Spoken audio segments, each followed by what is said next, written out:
भक्ति तो अब कर रहे हो ना, पिछले जीवन में क्या क्या करा है इसका कौन हिसाब जाने। तो ये है ऋषियों की दिव्य दृष्टि, समझते ही तिल की ओट में छिपा हुआ पहाड़ सामने आ जाता है। तो परमेश्वर को सर्वव्यापक होने के बहुत सारे प्रमाण मेरे पास हैं। और गंदगी में है ये वो लोग सोचेंगे कि अरे गंदगी में जिनकी बुद्धि बच्चे जैसी है।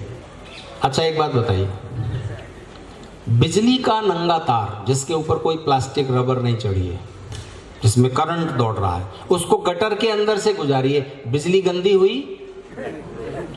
पूछो ना उन लोगों से जो कहते हैं ईश्वर गटर में होगा। अच्छा आपके घर, आपके पेट में गंदगी भरी हुई है, अगर किसी विधि से सारा मल निकाल दीजिए शरीर में से, जीवन खत्म हो जाएगा, नहीं चलेगा। आपको पता है दुनिया की सबसे खुशबूदार चीज कौन सी है?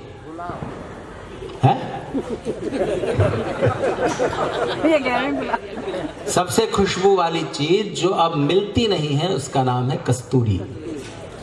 कस्तूरी मृग की नाभि में होती है, ऐसा कहा जाता है, नाभि में नहीं होती, ये शिष्टाचार की वजह से कह दिया गया है। कस्तूरी मृग केवल 8 बचे हैं, मार मार के उनको, उनका पालन तो किया नहीं। और वरना कस्तूरी पाने के लिए हिरन को मारने की जरूरत नहीं है, सिर्फ पालन करने की जरूरत है। कस्तूरी दुनिया की सबसे खुशबूदार चीज हिरन की जननेंद्रिय का सेक्रेशन है, स्राव है।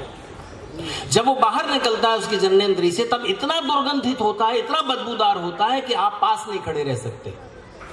और सूख जाने के बाद वही इतना सुगंधित हो जाता है कि हिरन अपनी खुशबू से पागल हुआ घूमता है। यज्ञ में कस्तूरी घी में उबालकर आहुति देने का निर्देश ऋषि दयानंद ने किया। ऋषि दयानंद के समय तक कस्तूरी मृग हजारों की संख्या में रहे होंगे, अब तो कस्तूरी सोने से ज्यादा मूल्यवान है, मिलती नहीं। जैसा आयुर्वेद की दवा में डाल दी जाए, एक बार मरते हुए इंसान को जीवन दे दे कुछ समय के लिए, वो कस्तूरी दुर्गंधित होती है, अपनी गीली दशा में सूखते ही सुगंधित हो जाती है। तो आप क्या कहोगे इसको? किसी चीज को दुर्गंधित होने की वजह से आप बुरा समझ रहे हो, गंदा समझ रहे हो, बदबूदार होने की वजह से। बदबू आपको आती है, आपकी नाक जो है उसकी कलिकाएं दूसरी तरह से है। किसी चीज में आपको दुर्गंध आती है, किसी दूसरे प्राणी को सुगंध आती है, क्या करेंगे आप? तो ये तर्क तो बिल्कुल बच्चों जैसा है। अगर आप कहते हो कि सूर्य जैसे एक जगह, इसी तरह ईश्वर एक जगह, तो आप सोचिए महानुभाव, सूर्य कितना बड़ा है, धरती से लाखों गुना बड़ा, लेकिन लिमिटेड तो है ना, लिमिटेड तो है ना। और बहुत सारी गैसेस उसमें जल रही हैं। वैज्ञानिक बताते हैं एक दिन आएगा कि वो गैसेस जलते जलते जलते खत्म हो जाएंगी, सूर्य भी बुझेगा एक दिन। तो उसकी शक्ति सीमित है, सूर्य लिमिटेड है, इसलिए उसकी शक्तियां भी लिमिटेड हैं। जिसकी शक्तियां असीम हैं, जो इस असीम ब्रह्मांड का निर्माण, संचालन, पालन, व्यवस्था और संहार कर सकता है, उसको हम परमेश्वर कहते हैं। वो परमेश्वर अगर एक जगह है तो लिमिटेड है, और लिमिटेड है तो असीम शक्तिशाली नहीं हो सकता, और इस संसार के बनाने पालन करने में समर्थ नहीं हो सकता।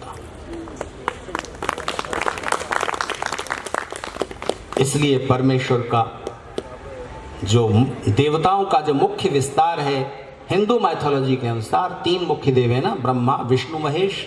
ब्रह्मा सृष्टि के बनाने वाले, विष्णु पालन करने वाले, शिव संहार करने वाले। तो आप मुझे बताओ कि ये 3 देवता अलग अलग हैं कि एक ही देव के 3 अलग अलग रूप हैं?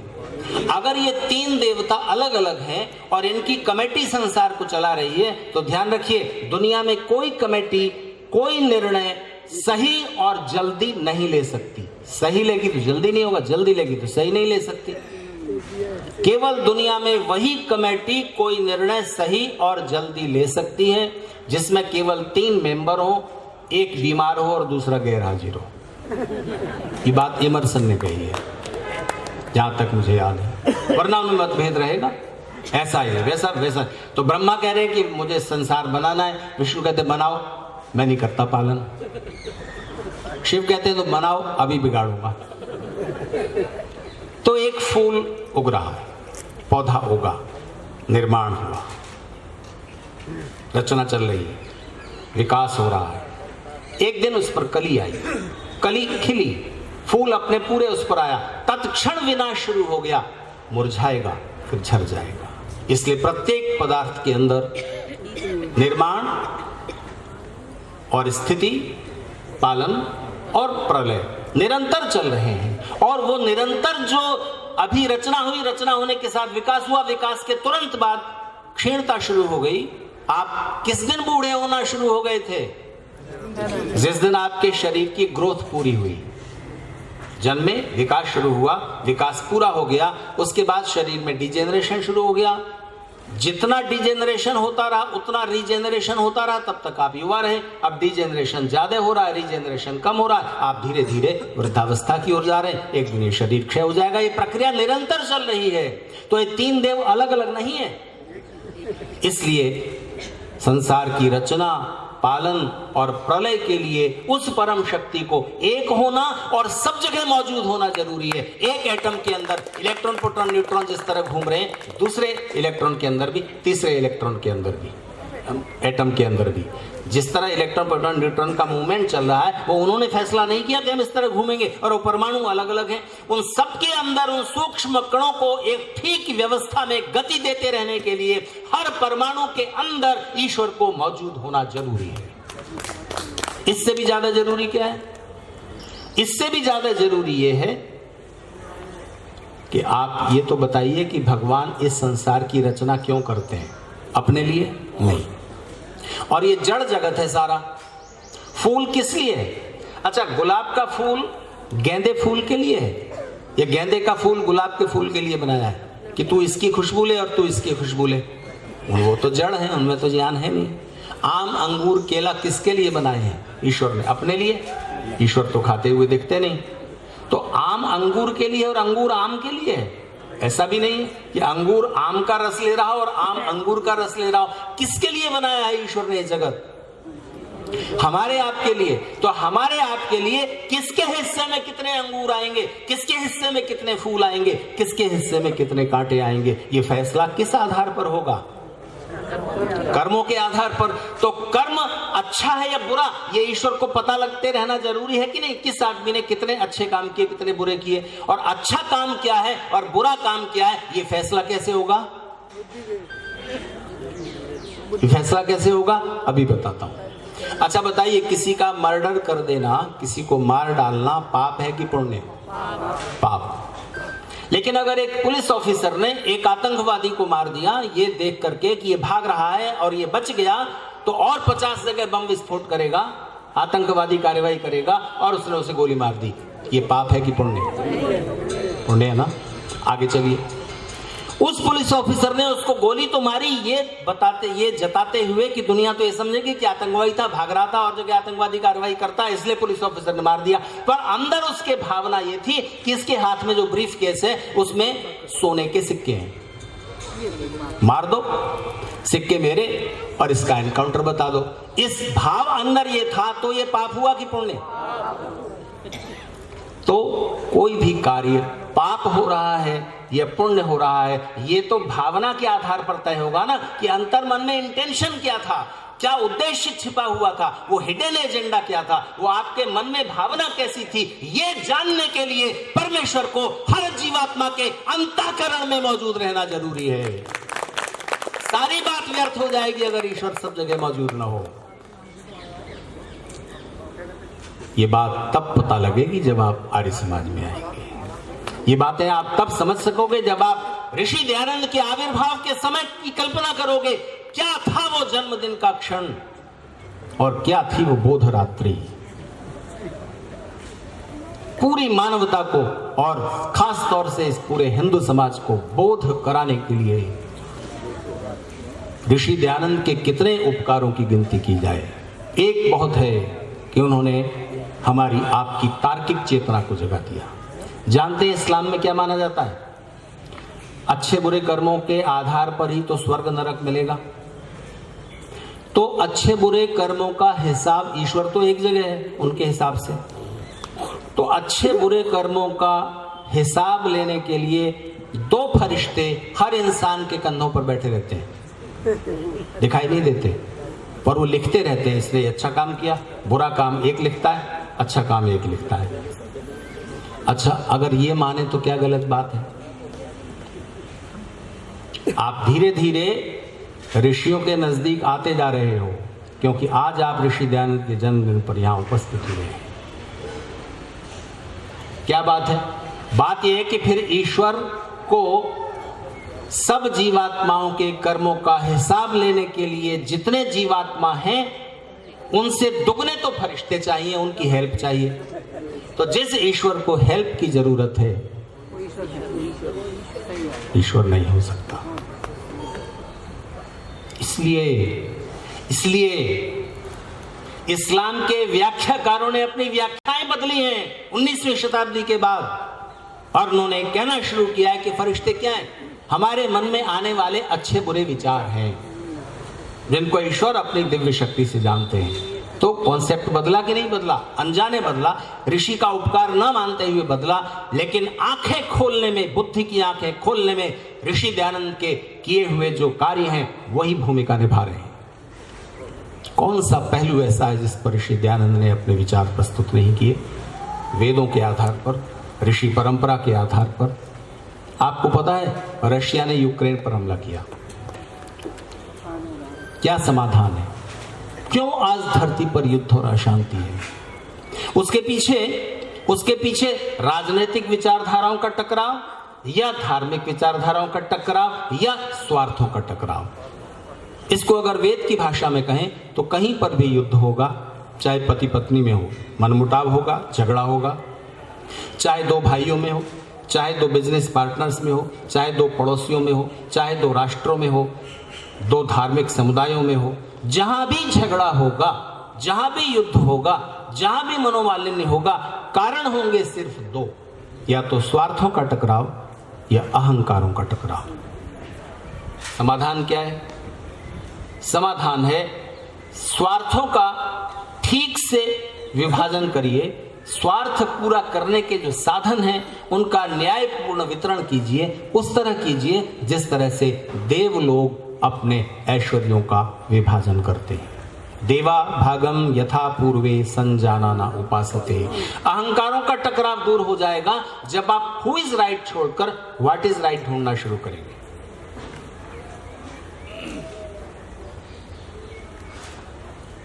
जिस समय शादी हो रही होती है, एक अपरिचित स्त्री और पुरुष जिनका जन्म अलग अलग परिवारों में हुआ, किसी वजह से जुड़ते हैं, परिचित होते हैं, मित्र बनते हैं, या उनके माता पिता शादी तय करते हैं, और हिंदू पद्धति से, जो कि वैदिक पद्धति है, बिगड़कर हिंदू नाम हो गया, उस पद्धति से जब विवाह संस्कार हो रहा होता है तब उसमें सबसे पहली, सबसे मीठी और सबसे गहरी जो प्रतिज्ञा है वो जानते हैं क्या है? मैं नाई की मंडी में ही, मुझे ऐसा याद आ रहा है कि मैं इस बात को कह चुका हूं, पर आप में से अधिकांश श्रोता आज नए हैं तो मैं उस बात को दोहराना चाहूंगा और वो आपके बहुत काम आएगी। बताइए, सबसे पहली गहरी और सबसे मीठी प्रतिज्ञा कौन सी है जो पति पत्नी करते हैं? भूल गए आप? एक ज्यादा संभावना तो ये है कि किसी आपके पुरोहित ने वो बात समझाई ही नहीं होगी।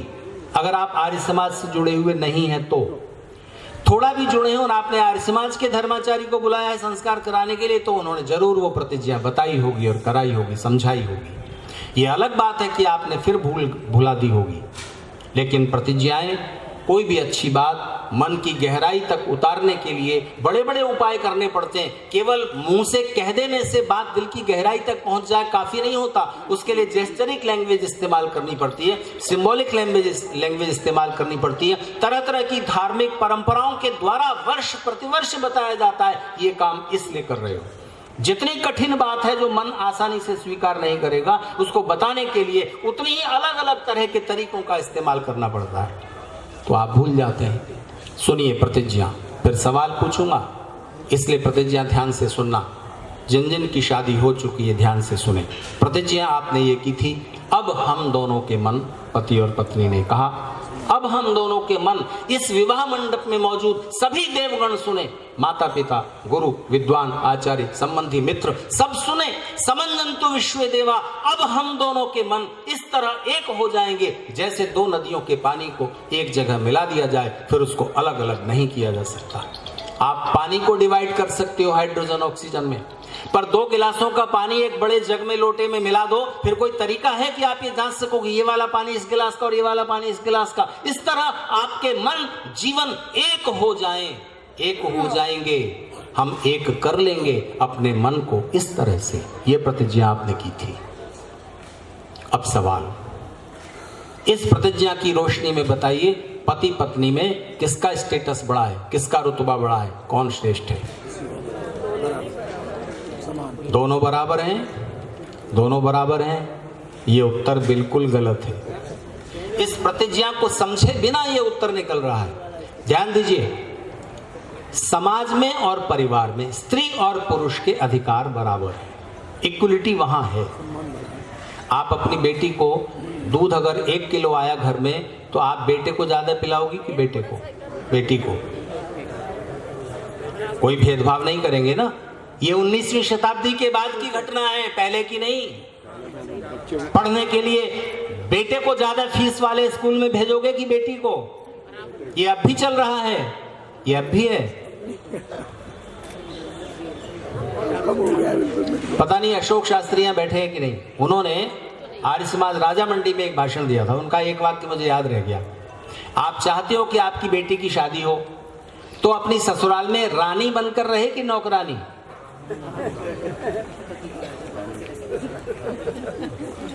क्या चाहेंगे आप? रानी बन के रहे। तो दूसरे की बेटी जो आपके घर में आई है वो रानी जैसी रहनी चाहिए कि नौकरानी जैसी? धर्म इसका नाम है। जैसा व्यवहार में अपने साथ किया जाना पसंद नहीं करता, वैसा दूसरों के साथ न करूं। पर सवाल ये बिल्कुल नहीं है। स्त्री और पुरुष के अधिकार बराबर हैं, और वो भी ऋषि दयानंद की कृपा से प्राप्त हुए 19वीं शताब्दी के बाद भारतीय महिलाओं को। लेकिन जब एक स्त्री और एक पुरुष पति और पत्नी बन गए तो वो बराबर नहीं रहे। अब बताइए कौन बड़ा है?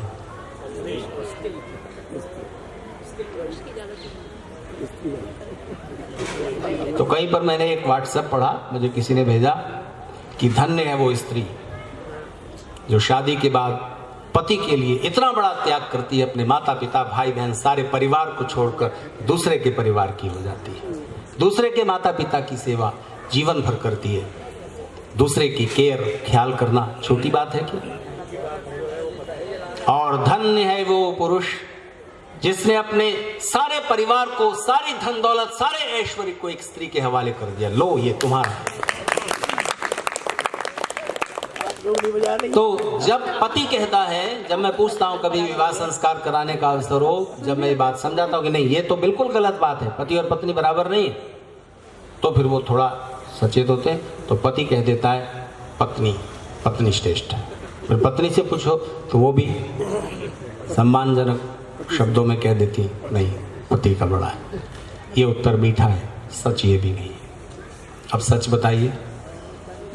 अरे जब 2 गिलासों का पानी जब तक अलग अलग है तभी तक तो ये सवाल उठाया जा सकता है कि कौन सा पानी ज्यादा है और कौन सा कम, जब तक अलग अलग है।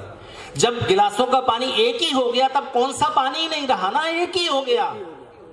कौन बड़ा है? आज दुनिया की सबसे बड़ी समस्या क्या है जानते हैं? कोई भी ये फैसला नहीं करना चाहता, कोई भी ये जानने में उत्सुक नहीं है कि क्या सच है।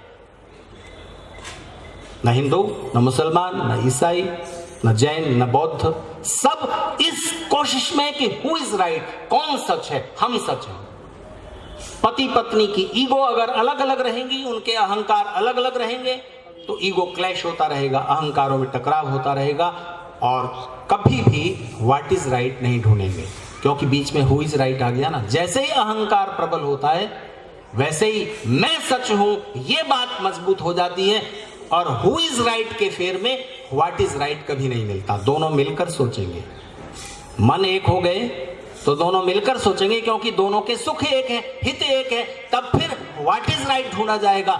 जिस दिन ये मनुष्यता ऋषि दयानंद के निर्देशों के अनुसार उनके प्रयास, कभी याद कीजिए आप ये तो बहुत कहते हो कि ऋषि दयानंद ने सारी धार्मिक विचारधाराओं का खंडन किया है, सबकी आलोचना की है तो की है, तुम उन आलोचनाओं को गलत साबित करके तो बताओ।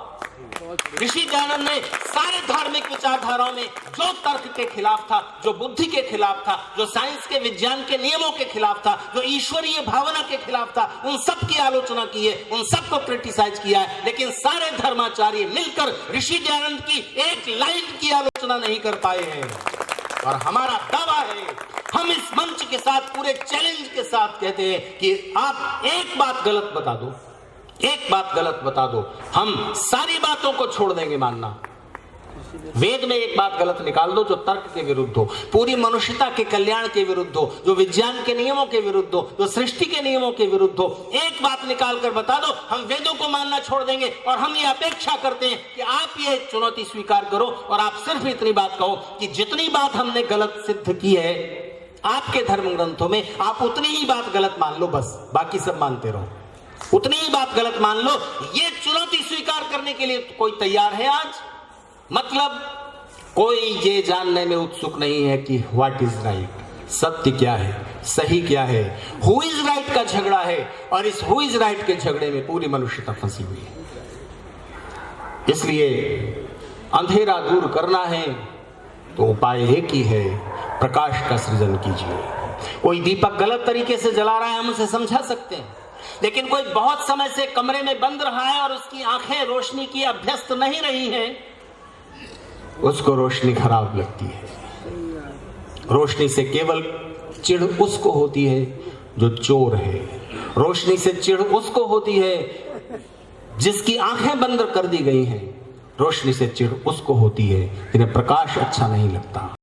बोध वो स्थिति है जहां मन और बुद्धि दोनों सहमत हो जाएं। कौन नहीं जानता कि तंबाकू खाने से क्या क्या नुकसान है, सबको पता है। लेकिन जो भी तंबाकू खा रहा है, सिगरेट बीड़ी पी रहा है, उसको पता है कि इसके क्या नुकसान है, फिर भी खाता है। तो आपको उदाहरण दूं, मेरे एक मित्र, उस जमाने में उन्होंने ऑक्सफोर्ड से एमबीए किया था, जब एमबीए का नाम यहां बहुत लोग नहीं जानते थे। अब तो हर तीसरे घर में एक एमबीए मिल जाएगा। ऑक्सफोर्ड यूनिवर्सिटी से एमबीए करके वो भारत लौटे। जितनी अच्छी हिंदी बोलते हैं उससे ज़्यादा अच्छी इंग्लिश बोलते हैं। भारतीय अपनी परंपरा में विश्वास रखते हैं। बस दुर्गुण क्या है कि दिन भर में 20-25 गुटखा और 20-25 तंबाकू के पान, ये उनको चाहिए। उनको कहते हैं कि ये मत खाइए, स्वास्थ्य को नुकसान पहुंचेगा। कहते देखिए, गुटखा खाने से एक तो लाभ है, गुटखा तंबाकू खाने वाला आदमी कम बोलता है, बेकार की बातें नहीं करता, सुनता ज्यादा है, उसकी समझ बढ़ती है। बोलना पड़े तब थूक कर तभी बोलता है जब बोलने की कीमत गुटखा से ज्यादा हो। तो उनकी पत्नी कहती है, आचार्य जी ने कुछ समझाइए, ये इतना सब स्वास्थ्य गड़बड़ हो जा रहा है, डॉक्टर ने भी कह दिया इतना बीपी है, वो नहीं मानते थे। अब देखो, ऑक्सफोर्ड से एमबीए किया है तो ये तो पता ही है कि तंबाकू के क्या क्या नुकसान है। बुद्धि तो जानती है, मन राजी नहीं होता छोड़ने को। एक दिन राजी हुआ जब पता चला कि उनका कोई गहरा दोस्त हॉस्पिटल में मिलने गए। उन दो लोगों में दोस्ती जल्दी होती है जिनके दुर्व्यसन एक जैसे हैं, बैड एडिक्शन एक जैसे, उन्हें बड़ी जल्दी दोस्ती, न जाने क्या बात। क्या मिलने के लिए गए दोस्त से, तो ऐसे मुंह खोले पड़ा था, ना बंद कर सकता है ना खोल सकता है। ड्रिप उससे नलियों से भोजन दिया जा रहा है, चबा नहीं सकता, खा नहीं सकता। डॉक्टरों ने कह दिया इतना मुंह काट देना पड़ेगा। फिर भी जिंदगी बचे नहीं बचे। एक कैंसर ग्रस्त कोशिका रह जाती है, वो एक वापस कैंसर आगे बढ़ा देती है। उसकी दुर्दशा देख करके बाहर आए, जेब में जितने तंबाकू के पान और वो पाउच थे सब निकाले, नाली के हवाले किए। आज के बाद ये नहीं खाऊंगा। कब बोध हुआ, मन कब सहमत हुआ? तो हम आर्य समाज के लोग, आपको कहता हूं, आप जो आर्य समाज के लोग हैं, लोगों की बुद्धि को प्रभावित करने के बहुत प्रयास कर चुके। 198 वर्ष तो ऋषि दयानंद का जन्मदिन आपने मना लिया आज, फिर 200वां भी मनाओगे। 200वां जब आएगा पता नहीं लोगों को राउंड फिगर से कितना प्यार है। 200 वर्ष 200 वर्ष पता नहीं, फिर बड़ा आयोजन करें। अच्छा 201 में क्या बुराई है, 199 में क्या समस्या है, 200वां साल भी तो वैसा ही होगा। फर्क क्या है? शताब्दी शताब्दी शताब्दी का बड़ा मोह है, शताब्दी का आयोजन कर रहे हैं। खैर वो एक अलग बात है। मैं आपसे कहना चाहता हूं, जब भी आप किसी ऐसे व्यक्ति को जो अभी अंधेरे बंद कमरे से निकला है, उसको एकदम से तेज रोशनी मत दे दिया करो, नहीं तो क्या होगा, वो कहे हटाओ हटाओ, आंखें बंद करेगा, वो आपसे सहमत नहीं होगा।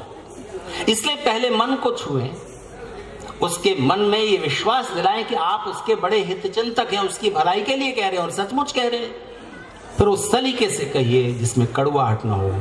उस तरीके से दुनिया में ऐसा कोई व्यक्ति नहीं है, चुनौती के साथ कहता हूं, दुनिया में ऐसा कोई व्यक्ति नहीं है जिसको ऋषियों की बात, वेद की बात बताई जाए और सहमत न हो जाए। शर्त सिर्फ एक है, सीने में दिल होना चाहिए, सिर में दिमाग होना चाहिए।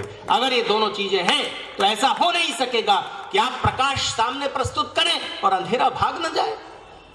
अंधेरे को पराजित होना ही पड़ता है। शर्त यह है कि दीपक ठीक से जलाइए। हम और आप सूर्य नहीं हो सकते, दीपक तो जला सकते हो। इसलिए मिनिमम से शुरू कीजिए, मिनिमम से। कल पूरे आगरा शहर में आर्य समाज नाई की मंडी और आगरा के जो भी और आर्य सज्जन हैं, उन सब ने एक चेतना प्रसारित की। आज ऋषि दयानंद का जन्मदिन है, आप अपने बच्चों का जन्मदिन मनाते हो, लेकिन जिसने इस देश में छाई हुई रात में उस अंधेरे में प्रकाश फैला दिया, उसको भी कभी श्रद्धा से स्मरण करो। कैसे स्मरण करो? अपने घर में एक दीपक तो जलाओ, एक प्रतीक। जरूरी नहीं कि आप जन्मदिन ऐसे ही मनाएंगे, लेकिन दोनों एंगल से देखना चाहिए। किसी आदमी ने अगर कुछ गलत तरीके से भी कुछ कर दिया तो भी अगर उसमें कुछ अच्छा ही है तो पहले उसकी प्रशंसा कीजिए। पत्नी ने चाय बनाई, वो भी थकी हुई थी, चाय बनाई, चीनी ज्यादा हो गई। अब आप चीनी ज्यादा हो गई इस पर तो आपका फोकस है, पर चाय बनाई तो परसेंटेज कौन सा ज्यादा है? अच्छा बताइए, पुरुषार्थ किस में लगा है? चाय बनाने में, पत्ती और उस सब में एफर्ट ज्यादा लगा। थोड़ी असावधानी थी कि चीनी ज्यादा हो गई, इस पर आप ज्यादा फोकस करते हैं और ज्यादा गुस्सा करते हैं। आपके रिश्ते कैसे निभेंगे, कैसे आगे बढ़ेंगे? तो ऋषि दयानंद ने एक रुई धुनने वाले व्यक्ति को एक इशारा दिया था। उस रुई धुनने वाले व्यक्ति ने ऋषि से पूछा कि आपके व्याख्यान मुझे थोड़े समझ में आते हैं, ज्यादा समझ में आते नहीं। आप जो गहरी बातें करते हैं वो मेरी बुद्धि से बाहर है, मैं अनपढ़ आदमी हूं। आप कहते हैं कि इस तरह ईश्वर की प्रार्थना करो, उपासना करो, योगाभ्यास करो, संध्या करो, यज्ञ करो, मेरा ये सामर्थ्य नहीं है, मैं एकदम अनपढ़ आदमी हूं और रुई धुन करके अपना परिवार का पालन पोषण करता हूं। तो ऋषि दयानंद से उसने पूछा, महाराज क्या मेरे कल्याण का कोई उपाय नहीं है? आपने घटना सुनी होगी, वो धुनिया था। पुराने समय में एक व्यवसाय था, अब तो मशीनें हैं जो रुई को धुनती हैं, रुई में से बीज होता है, रुई अलग कर देती है, रेशा रेशा अलग कर देती है, आप तकिए में, गद्दों में, रजाई में भर लेते हो। पहले वो धनुष जैसा तांत का एक वो रहता था, इसको ऐसे धुन धुन करके आवाज होती थी तो उसको वो रुई धुनता था और गलियों गलियों घूमते थे, तो और आपके रिजाई गद्दे तकिए भर जाते थे रुई से। रुई ऐसे रेशा रेशा अलग हो जाता था, फूल जाती थी। तो मैं तो ये व्यवसाय करता हूँ, क्या मेरे कल्याण का कोई उपाय नहीं है? मैं तो संध्या नहीं कर सकता, ध्यान नहीं लगा सकता, प्रार्थना उपासना का मेरे पास टाइम नहीं है, जी मैं कैसे करूँ वगैरह। उसने ये सब बातें कही। ऋषि दयानंद का देखो, दो काम करने हैं। जितनी रुई किसी ने धुनने को दी, वजन में उतनी ही उसको ईमानदारी से वापस कर दो और अपनी उचित मजदूरी लो। उसमें बेईमानी नहीं करना, ये रुई बचा ली इतनी, ये नहीं करो।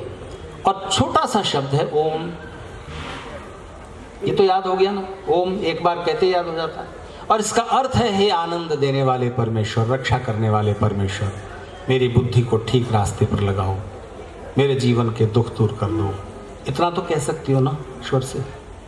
तो अब ये मिनिमम छोटे से छोटा तरीका है, एक साधारण से साधारण अनपढ़ इंसान भी कर सकता है। तो अब मुझे बताइए, अगर आप रोज यज्ञ नहीं कर सकते तो इसको आप आर्य समाज के सिद्धांत के विरुद्ध मत मान लेना, क्योंकि आप ब्लैक एंड व्हाइट में देखने के आदी हो गए। जो परिपूर्ण पूरा रोज यज्ञ करता है, पूरा सत्य का पालन करता है, वही आर्य समाजी। अरे भाई, परसेंटेज में भी तो होता है ना, 33% में पास हो जाता है बच्चा, है ना। अब 60% से ऊपर वाले प्रथम श्रेणी के लोग हैं, 80% से ऊपर वाले डिस्टिंक्शन वाले लोग हैं, तो ठीक है, वो भी हैं, वो भी रहेंगे। पर जो छोटी कैपेसिटी वाला आदमी, उसको भी तो कोई तरीका दे दो ना। तो मुंबई में एक परिवार है, उसमें 2 लोगों को अस्थमा है। यज्ञ का जरा सा वो उठते ही उन्हें हवन छोड़कर भागना पड़ता है। किसी किसी प्रसंग में हवन होता है और तो धुएं से उनका तो अस्थमा जाग जाता है। तो स्वामी दीक्षानंद जी ने उन्हें सुझाव दिया, एक काम करो, ये जो आप हवन सामग्री चढ़ाते हो ये बंद कर दो। वैसे भी हवन सामग्री की आहुति देने का कहीं विधान नहीं है। वो हवन सामग्री की जो जड़ी बूटियां हैं, जौ के बराबर कूट के घी में उबालनी चाहिए 15-20 मिनट, और उस घी से आहुति, उन जड़ी बूटियों का प्रभाव घी में आ गया, सूक्ष्म हो गया। जितना माइन्यूट करते जाएंगे उतना अग्निहोत्र का प्रभाव बढ़ता जाएगा। तो आप वो घी तैयार कर लो, वो जड़ी बूटियां उसमें उबाल लो, और जड़ी बूटियां छान लो। छान के वो तो भेज दो आर्य समाज में, जहां वो हवन कुंड में अग्नि में लकड़ियों पर जला दी जाएंगी। और आप उस घी की आहुति दीपक में दे लो, और उस दीपक को उस कमरे में रख दो जहां आप ज्यादा समय उठते बैठते हो। उससे जो आप इनहेल करोगे, उस वायुमंडल में जो आप सांस लोगे, उसका प्रभाव, आप गूगल उबालिए घी में, गूगल, और उस का दीपक जला दीजिए जिस कमरे में आप ज्यादा रहते हैं। शरीर में जोड़ों में दर्द नहीं होगा, जो कि हर वृद्ध की समस्या होती है। आप करके तो देखिए। तो अगर कोई व्यक्ति दीपक ही कर पा रहा है तो उसकी निंदा ना कीजिए, एक सीढ़ी और ऊपर उठाने की कोशिश कीजिए, यज्ञ भी कीजिए, क्योंकि लकड़ियां जलाकर और उसमें जो जड़ी बूटियां जलती हैं उसका प्रभाव और अधिक बड़ा व्यापक हो जाता है। तो जिन्हें अस्थमा है तो ये मजबूरी की बात हो गई ना, सबको तो नहीं है ना। तो जब मुझसे पूछा अश्विनी जी ने फोन पर कि हम ये करना चाह रहे हैं, ऋषि दयानंद के जन्मदिन पर हम चाह रहे हैं कि जो गैर आर्य समाजी लोग हैं वो भी जुड़ें, एक दीपक ही जलाएं। तो मैंने कहा देख लो, आर्य समाज के लोग तो फिर आर्य समाज के लोग हैं, उसमें मेरा नाम मत लेना। तो मैंने उन्हें कहा कि आप ऐसा करो, आप सबको ये कहो कि ऋषि दयानंद के जन्मदिन पर रोज नहीं करते तो जन्मदिन पर यज्ञ कर लो। जो यज्ञ नहीं कर सकता वो दीपक तो कम से कम जला ले। तो ठीक है, वो बात प्रचारित की गई। जिसने जो किया, जितना किया, हम उसको उतना क्रेडिट देते हैं। अच्छा बताइए, कोई व्यक्ति नमाज पढ़ रहा है, कोई व्यक्ति मंदिर में जाकर प्रार्थना कर रहा है, पूजा कर रहा है, कोई व्यक्ति संध्या कर रहा है।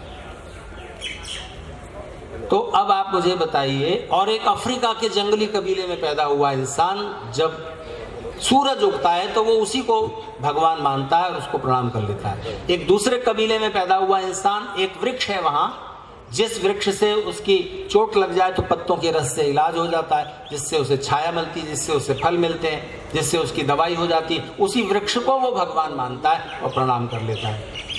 एक वो है जो उस कबीले में जन्मा है जिसमें उस वृक्ष को भगवान मानने की परंपरा है, लेकिन एक रोज उस वृक्ष को प्रणाम करता है, एक बिल्कुल नहीं करता किसी भी दिन। इनमें कुछ अंतर है कि नहीं?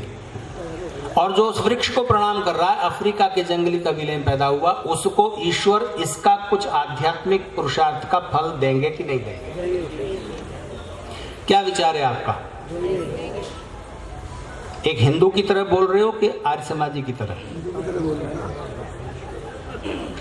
एक दूसरे उदाहरण से समझिए। एक आदमी जा रहा है, भूख लगी, रास्ते में ढाबा जो पड़ा उसमें बहुत गंदा खाना था, बासी था, दूषित था, बड़ा मिर्च मसाले वाला था, पिज्जा था, बर्गर था, वो सब खाया, कुछ फायदा हुआ कि नहीं?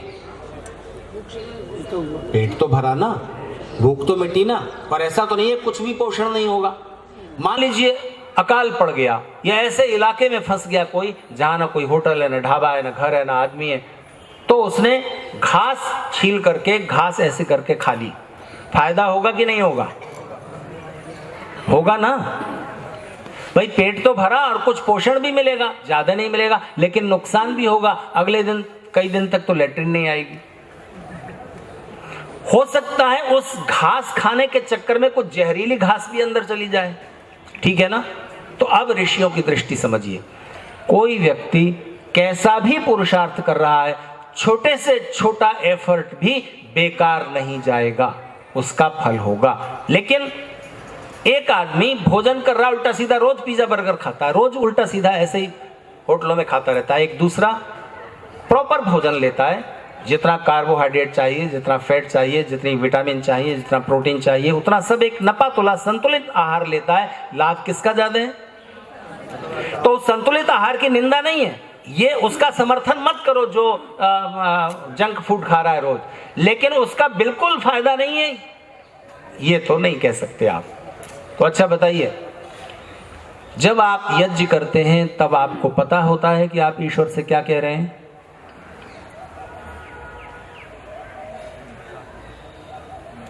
आपका मन पूरे यज्ञ के दौरान न जाने कहां कहां घूमता रहता है, क्योंकि आपको मंत्रों के अर्थ नहीं पता।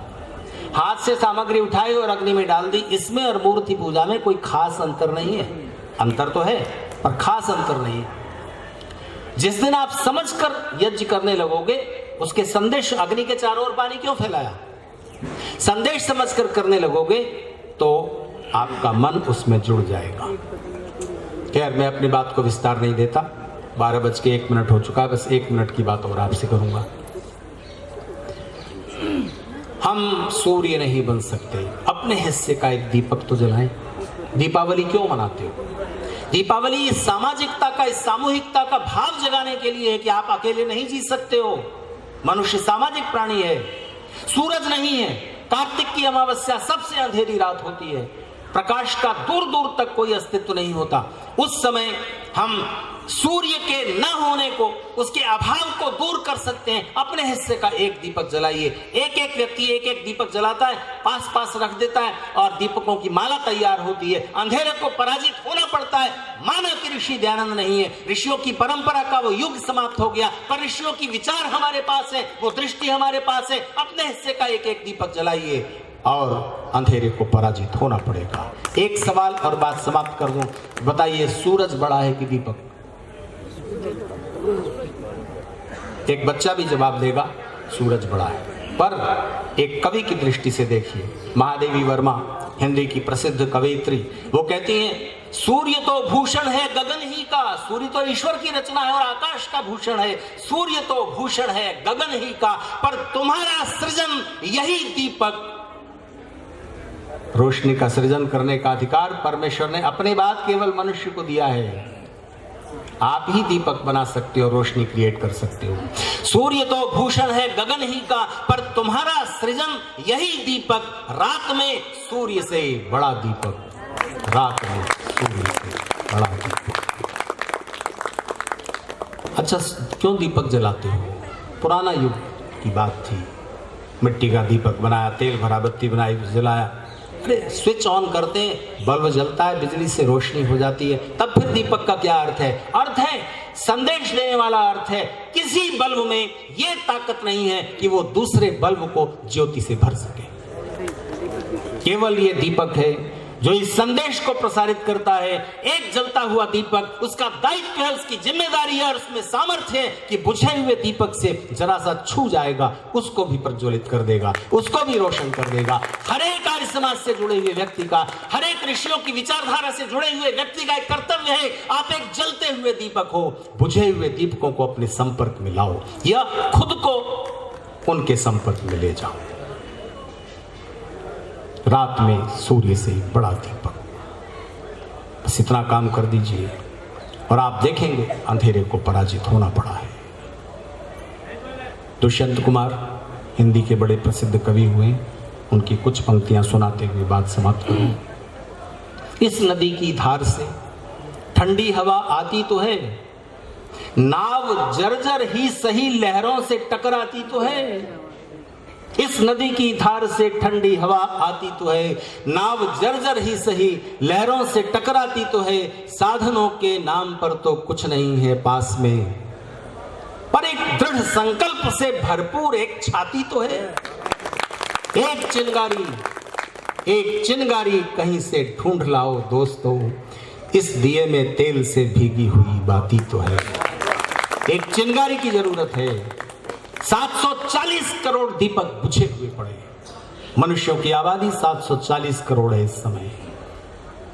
उन बुझे हुए दीपकों को कौन रोशन करेगा, कौन ज्योतित करेगा? बस यही प्रश्न है ऋषि दयानंद के जन्मदिन से जुड़ा हुआ, ऋषि दयानंद के बोध पर्व से जुड़ा हुआ। आप सब लोगों ने एक बड़ा अच्छा आयोजन किया, कितने नए लोगों को जोड़ा, और मैं निश्चित रूप से ये अनुभव कर रहा हूँ कि ये बात और आगे जाएगी और आगे बढ़ेगी। अगले जन्मदिन पर कोई और नया प्रतीकात्मक तरीका ढूंढिएगा, हो सकता है और सरल हो, एक एक व्यक्ति जुड़ जाए, कम से कम ऋषि दयानंद का नाम तो पता चले। पहली बार शायद आगरा में हुआ होगा, या पहले भी हुआ होगा, मैं नहीं कह सकता, कि पूरे पृष्ठ पर आपने विज्ञापन छपाया जी। तो उस विज्ञापन में जिन जिन लोगों ने अपने नाम प्रकाशित किए, अपने नाम से कुछ आर्थिक सहयोग भी किया होगा, उन सबका अभिनंदन। अगली बार कुछ ऐसा करें कि केवल जन्मदिन आए और हम याद कर लें, तो ये बात पूरी नहीं होती। बीच के दिन में क्या किया? तो सप्ताह में एक दिन आपके प्रयास से अमर उजाला में, दैनिक जागरण में, दैनिक हिंदुस्तान में कोई एक आर्टिकल, रोशनी से भर देने वाले विचारों से भरा हुआ एक लेख आर्य विद्वानों का क्यों नहीं छप सकता? नहीं छप सकता। मैं भेज के देख चुका हूं, मैं भेज कर देख चुका हूं।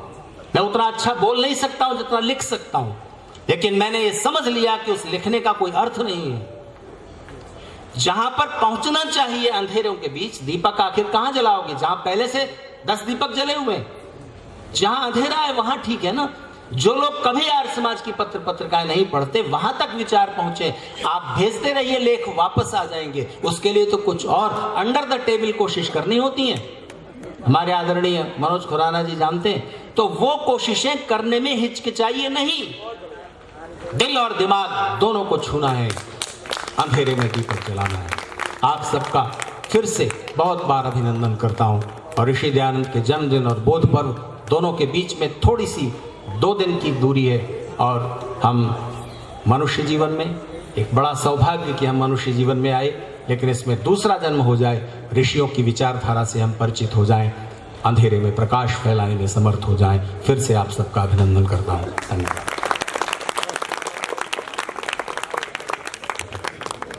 आचार्य जी का बहुत बहुत धन्यवाद, और साथ में इतनी संख्या में आए हुए सभी श्रोताओं का भी बहुत बहुत धन्यवाद। अब मैं एक भजन के लिए पूज्य माता मिश्लेश दुबे जी को आमंत्रित करता हूँ। अगर ऋषिवर की बातों पर जमाना चल गया होता, अगर ऋषिवर की बातों पर जमाना चल गया होता, तो ये आंधी नहीं उठती, ये तूफान ढल गया होता। अगर ऋषिवर की बातों पर जमाना चल गया होता। चमक उठता जमाने में दोबारा वेद का सूरज, चमक उठता जमाने में दोबारा वेद का सूरज। एक ईश्वर को ध्याते हम, एक ईश्वर को ध्याते हम, यहाँ पूजती नहीं मूरत, जहालत मिट गई होती, अंधेरा छट गया होता, जहालत मिट गई होती, अंधेरा छट गया होता। तो ये आंधी नहीं उठती, ये तूफान ढल गया होता। अगर ऋषिवर की बातों पर जमाना चल गया होता। कहीं निर्दोष ना मरते, कहीं मजलूम ना रोते, कहीं निर्दोष ना मरते, कहीं मजलूम ना रोते, कहीं कब्रों में देते सिर, कहीं कब्रों में देते सिर, कहीं भूतों से ना डरते। तबाही का जो आलम था वो सारा जल गया होता। तबाही का जो आलम था वो सारा जल गया होता। तो ये आंधी नहीं उठती, ये तूफान ढल गया होता। न मुरझाती लताएं फूल पत्ती और तना कलियां, न मुरझाती लताएं फूल पत्ती और तना कलियां, बाग सरसब्ज होता ये, बाग सरसब्ज होता ये, न छुटती धर्म की गलियां। लगाया जो दयानंद ने वो पौधा फल गया होता। लगाया जो दयानंद ने वो पौधा फल गया होता। तो ये आंधी नहीं उठती, ये तूफान ढल गया होता। अगर ऋषिवर की बातों पर जमाना चल गया होता। न हम यूं नाचते बेमोल गैरों के इशारों पर, न हम यूं नाचते बेमोल गैरों के इशारों पर, न हम जीते अमेरिका, न हम जीते अमेरिका व जर्मन के सहारों पर, न गौरव ही गया होता, न अपना बल गया होता, न गौरव ही गया होता, न अपना बल गया होता। तो ये आंधी नहीं उठती, ये तूफान ढल गया होता।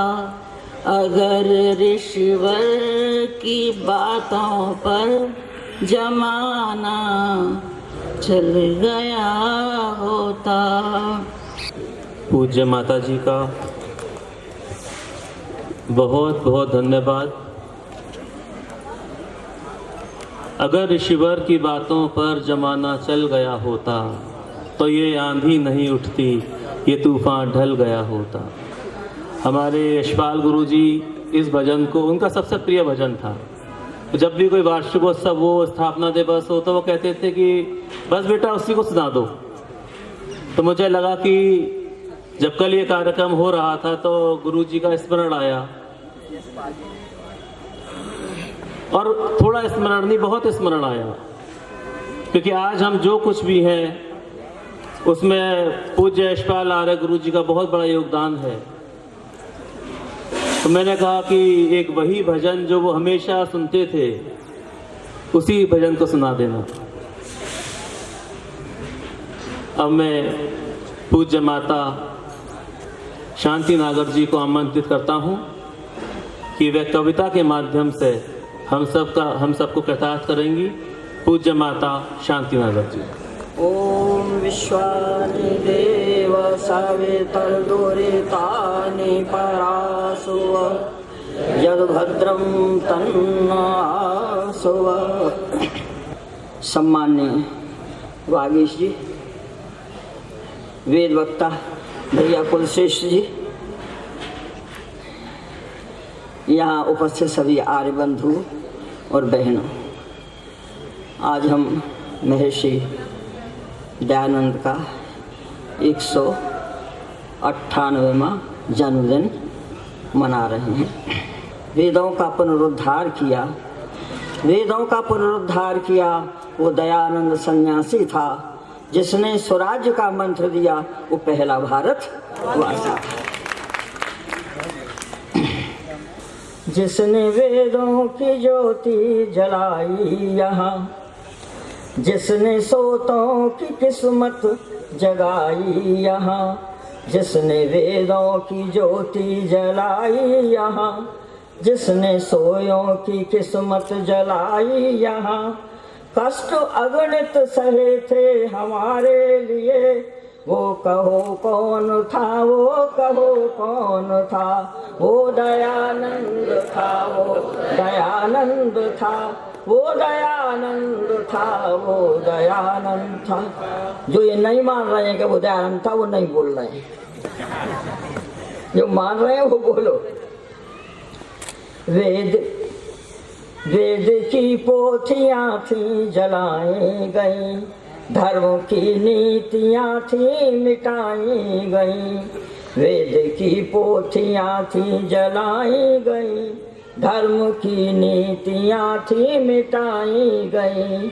अंधविश्वास का तम सघन हो चला, ज्ञान की ज्योतियां थी बुझाई गई। स्वस्थ पथ था सजाया हमारे लिए, स्वस्थ पथ था सजाया हमारे लिए। वो कहो कौन था, वो कहो कौन था। वो दयानंद था, वो दयानंद था, वो दयानंद था, वो दयानंद था। कोई कहता था नारी नरक द्वार है, कोई कहता नारी के समग्र विकास का मंत्र महर्षि दयानंद ने दिया था। कोई कहता था नारी नरक द्वार है, पैर की जूतियां हैं, किसी ने कहा। नारी जात को तो सबसे ज्यादा उपरत समझना चाहिए अपने आप को। कोई कहता था नारी नरक द्वार है, पैर की जूतियां हैं, किसी ने कहा। कोई कहता अधम अवगुणी खान है, खेतियां हैं हमारी, किसी ने कहा। मातृशक्ति कहा और नमन था किया, मातृशक्ति कहा और नमन था किया। वो कहो कौन था, वो कहो कौन था। वो दयानंद था, वो दयानंद था, वो दयानंद था, वो दयानंद था। वेद पढ़ना पढ़ाना परम धर्म है, वेद पढ़ना पढ़ाना परम धर्म है। ये पढ़ने पढ़ाना जो परम धर्म बताया गया है आर्य समाज के नियम में, तो थोड़ा सा प्रयास मैं भी करती हूँ। सुबह में 5:30 बजे उठ कर के एक वेद मंत्र उसका भावार्थ लिखती हूँ और 125 अपने मित्रों को साथियों को भेजती हूँ और मुझे अच्छा रिस्पॉन्स मिलता है। जो मैं देखती भी हूँ, जो नहीं पढ़, जैसे नहीं पढ़ता है 4 साल तो मैं नहीं भेजती हूँ। फिर उसका आता है, माता जी आज प्रसाद नहीं मिला। मैं कहता तुमने 4-5 दिन नहीं लिया ना, इसलिए नहीं मिला। वेद पढ़ना पढ़ाना परम धर्म है, सबका उपकार करना ही सत्कर्म है। वो न मंदिर में है, वो न मस्जिद में है, वो न मंदिर में है, वो न मस्जिद में है। सर्वव्यापक निराकार सर्वज्ञ है। सच्चे ईश्वर की पूजा बताई हमें, सच्चे ईश्वर की पूजा सिखाई हमें। वो कहो कौन था, वो कहो कौन था, वो दयानंद था, वो दयानंद था, वो दयानंद था, वो दयानंद था। धर्म कहकर पशु बलि चढ़ाते थे हम। धर्म कह, ये पशु बलि आज भी बंद नहीं हुई है, गायों की बलि दी जा रही थी, क्योंकि उस एक ऋषि ने इतना परिवर्तन किया। लेकिन हम हजारों की संख्या में वैसा कुछ नहीं कर पा रहे। धर्म कहकर पशु बलि चढ़ाते थे हम, और अबोधों की शादी कराते थे हम। नारियों को न पढ़ने का अधिकार है, हो सती कह के विधवा जलाते थे हम। हर कुरीति मिटा ज्ञान हमको दिया, हर कुरीति मिटा ज्ञान हमको दिया। वो कहो कौन था, वो कहो कौन था, वो दयानंद था, वो दयानंद था, वो दयानंद था, वो दयानंद था। जिसने दुनिया सजा दी हमारे लिए, उसकी दुनिया में कोई कमी नहीं है। जिसने दुनिया सजा दी हमारे लिए, एक मंदिर बनाते हैं उसके लिए। जिसने दुनिया सजा दी हमारे लिए, एक मंदिर बनाते हैं उसके लिए। मन के मंदिर में कितनी जमी मैल है, मन के मंदिर में कितनी जमी मैल है। स्वच्छ उसको करो तुम प्रभु के लिए, स्वच्छ उसको करो तुम प्रभु के लिए। पंच यज्ञों की महिमा बताई हमें, पंच यज्ञों की महिमा बताई हमें, पंच यज्ञों की महिमा बताई हमें। वो कहो कौन था, वो कहो कौन था, वो दयानंद था, वो दयानंद था, वो दयानंद था, वो दयानंद था। बोलिए महर्षि दयानंद की जय, महर्षि दयानंद की जय, महर्षि दयानंद की जय।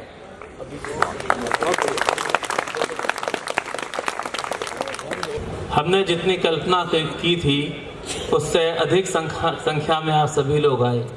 बस एक थोड़ी सी, जब हम सभी महापुरुषों के जन्म दिवस का अखबार में पढ़ते थे, पत्रिकाओं में पढ़ते थे, या फिर ये देखते थे उस महापुरुष का वहाँ जन्म जयंती मनाई गई, वहाँ जन्म जयंती मनाई गई, तो मन में एक टीस रहती थी कि ऋषि दयानंद का जन्म आता है चला जाता है, लेकिन जितनी भव्यता से हमको मनाना चाहिए हम उतनी भव्यता से नहीं मना पाते।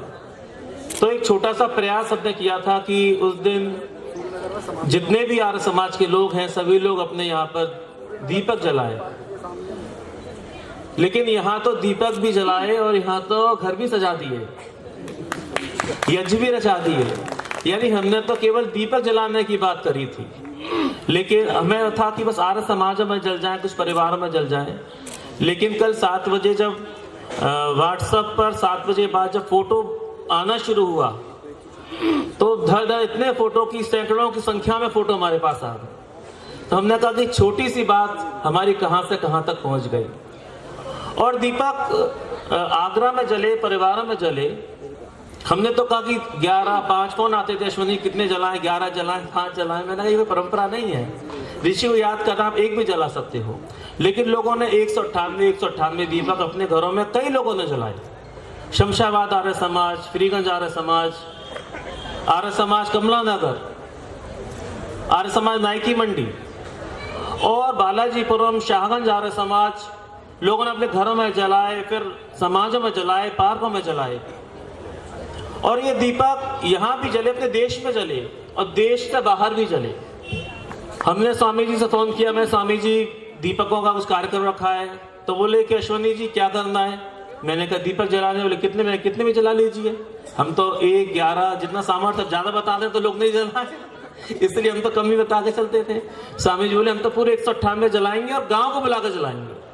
पूरे गांव को बुला के 198 दीपकों से ऋषि का संदेश भी दिया, बोले भी, वक्तव्य भी दिया। लोगों ने पूछा ये आज आप दीपक क्यों जला रहे हो। जब बांटियों पे दीपक देखे ना, अब जो माता जी बताई थी, विद्या माता जी, जब हम रात को दीपक जला रहे थे तो पूछा दीपक क्यों जला रहे हो। तो कहा आज हमारे आर्य समाज के संस्थापक महर्षि दयानंद का जन्म दिवस है, इसलिए हम दीपक जला रहे हैं। तो ये घटना जो है कितने लोगों के साथ हुई होगी।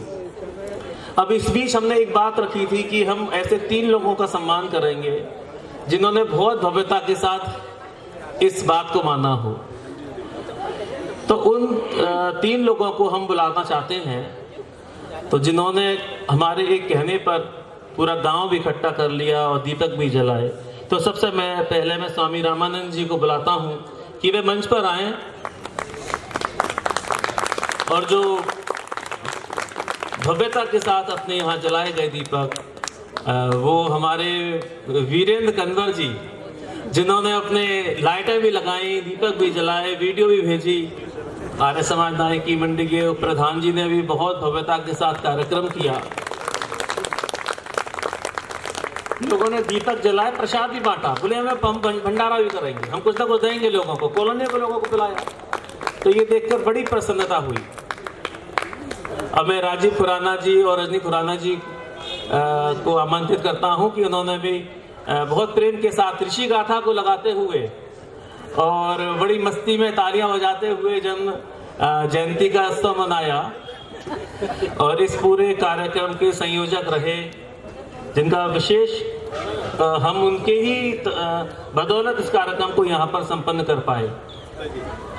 हमारे आर्य समाज नायकी मंडी के उप प्रधान श्री राजेंद्र मल्होत्रा जी और श्रीमती रेखा मल्होत्रा जी, वे भी मंच पर आए और आचार्य जी से आशीर्वाद प्राप्त करें। राजेंद्र मल्होत्रा जी और श्रीमती रेखा मल्होत्रा जी, आर्य समाज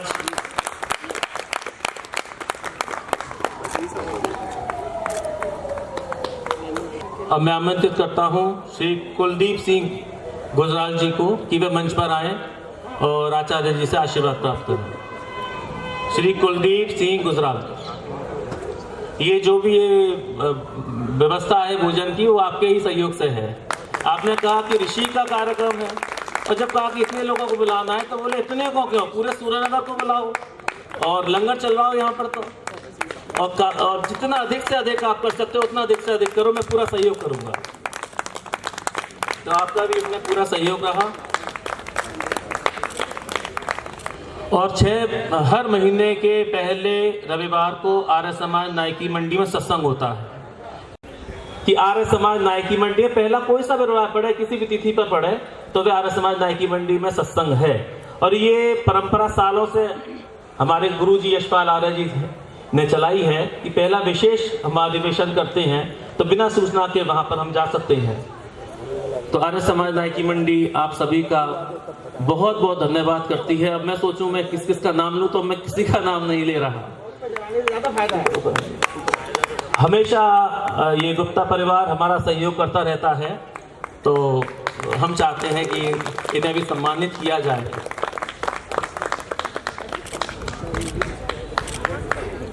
तो महर्षि दयानंद के जन्म दिवस पर आप सभी लोग इतनी उपस्थिति में यहाँ पर आए हो, तो ये खुशी तो हमें बेहद खुशी है।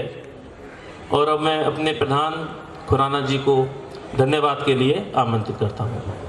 धन्यवाद के लिए मुझे बुला लिया जाता है। मैं सबसे पहले धन्यवाद देता हूं। सुबह यज्ञ ब्रह्मा के रूप में आपने बहुत अच्छा कार्य किया। सुबह आपके सूर्य नगर को यज्ञ में कर दिया। यज्ञ ब्रह्मा उमेश जी का। वागीश जी के लिए क्या शब्द बोलूं, सारे शब्द छोटे पड़ जाते हैं। वागीश जी की जो ओजस्वी वाणी आपने सुनी आज, मेरे ख्याल से सूर्य नगर उससे अचंभित हो गया होगा। लेकिन वागीश जी की सारी वाणी अधूरी हो जाती है अगर आप इतनी संख्या में नहीं आए होते। मतलब अगर श्रोता ना हो तो वक्ता कितना ही बड़ा क्यों ना हो, वक्ता छोटा हो जाता है। आप लोग महान हैं जो आप लोग इतनी उपस्थिति में आपने वागीश जी को सुना।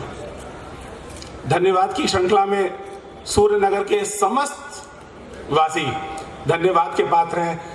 मैं देख रहा हूं पिछले 3 दिन से भसीन साहब भी बहुत अच्छे से लगे। भसीन साहब अगर कहीं हो तो 1 मिनट के लिए यहाँ पर आ सकते हैं।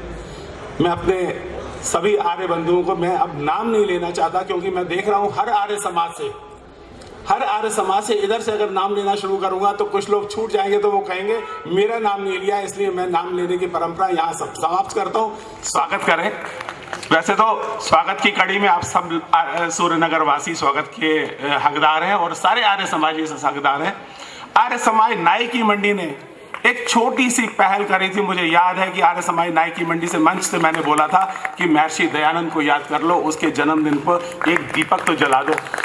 इतने दीपक आप लोगों ने जलाए, इतने दीपक जलाए। एक छोटी सी बात पे प्रेरित होके मेरा बेटा जो अमेरिका में रहता है, मेरी बहू को अमेरिका में रहती है, उसी समय कहता है मैं तो दीपक इतने सारे खरीद रहा हूं, मैं तो वहां भी जला दूंगा, ये फोटो भेज देना। मैं तो जलाऊंगा।